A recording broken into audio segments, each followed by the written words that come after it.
Saya Tony dari kantor pengacara Tony dan Partner. Hari ini, Jumat 13 Oktober 2023, ramainya pemberitaan mengenai Komisi Pemberantasan Korupsi atau KPK melawan mantan Menteri Pertanian Republik Indonesia Syahrul Yassin Limpo membuat saya tertarik untuk membahas masalah ini. Saya kasih judul, "Jika Firly tersangka, maka hancurlah nama baik KPK." Sumber Detik X 12 Oktober 2023 menulis, jual beli serangan Firly versus Syahrul Limpo. Saat kasus dugaan korupsi Menteri Pertanian Syahrul Yassin Limpo diburu KPK, terjadi serangan balik. Syahrul melaporkan Firly Bahuri ke kepolisian atas tuduhan pemerasan. Polda Metro Jaya sudah meningkatkan status perkara dugaan pemerasan yang melibatkan pimpinan KPK dari penyelidikan menjadi penyidikan. Perkara tersebut dilaporkan oleh ex-Menteri Pertanian Syahrul Yassin Limpo atau SYL setelah rumahnya digeledah dan diduga ditetapkan sebagai tersangka kasus korupsi. Beberapa hari lalu, beredar foto Firly tengah berbincang dengan SYL. Mereka tampak ngobrol di pinggir lapangan badminton. Firly mengenakan pakaian dan sepatu olahraga, sedangkan SYL memakai kemeja dan celana jeans. Pertemuan itu dilakukan di Gor Tangki di kawasan Mangga Besar, Jakarta Barat.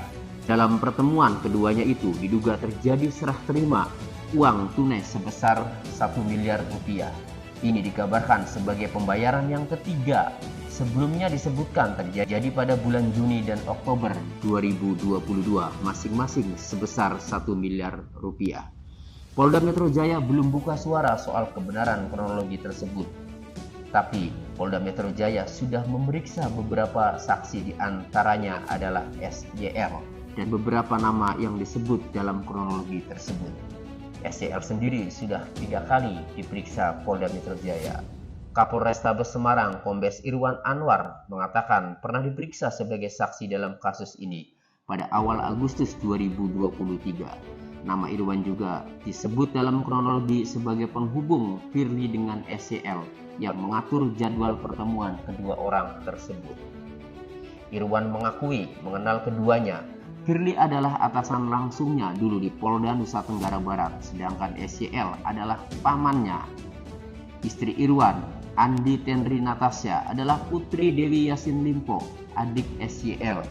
Namun Irwan membantah terlibat transaksi tersebut. Penyerahan uang itu tidak betul, saya tidak pernah merasa, kata Irwan. Dugaan pemerasan Firly terhadap SYL diduga menjadi sebab lambatnya proses penanganan kasus Kementerian Pertanian. Namun belum lama ini KPK menggeledah rumah dinas Menteri Pertanian Syahrul Yassin Limpo.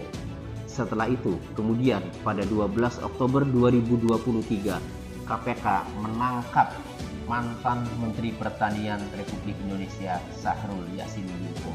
Dan pada 13 Oktober 2023, KPK melakukan penahanan terhadap SYL.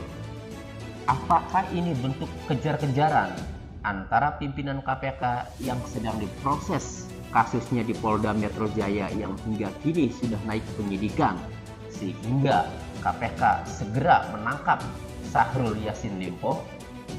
Setelah ditangkapnya Syahrul Yassin Limpo, Polda Metro Jaya melalui Direktur Reserse Kriminal Khusus Kombes Ade Sapri mengatakan berjanji akan mengusut tuntas kasus ini. Apalagi kasus dugaan pemerasan yang melibatkan pimpinan KPK statusnya sudah naik ke tahap penyidikan.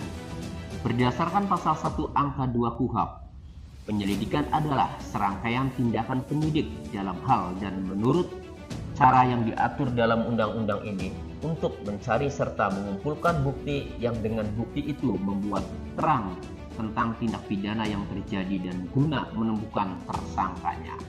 Jadi, kalau kasus sudah tahap penyidikan, berarti peristiwa pidananya memang ada.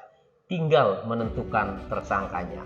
Biasanya, kalau kasus sudah tahap penyidikan, berarti calon tersangkanya sudah dikantongi. Akankah Firly Bahuri, Ketua KPK, menjadi tersangka? Jika Ketua KPK Firly Bahuri menjadi tersangka, maka hancurlah penegakan korupsi di negeri ini. Hancurlah lembaga anti korupsi yang super body Komisi Pemberantasan Korupsi ini.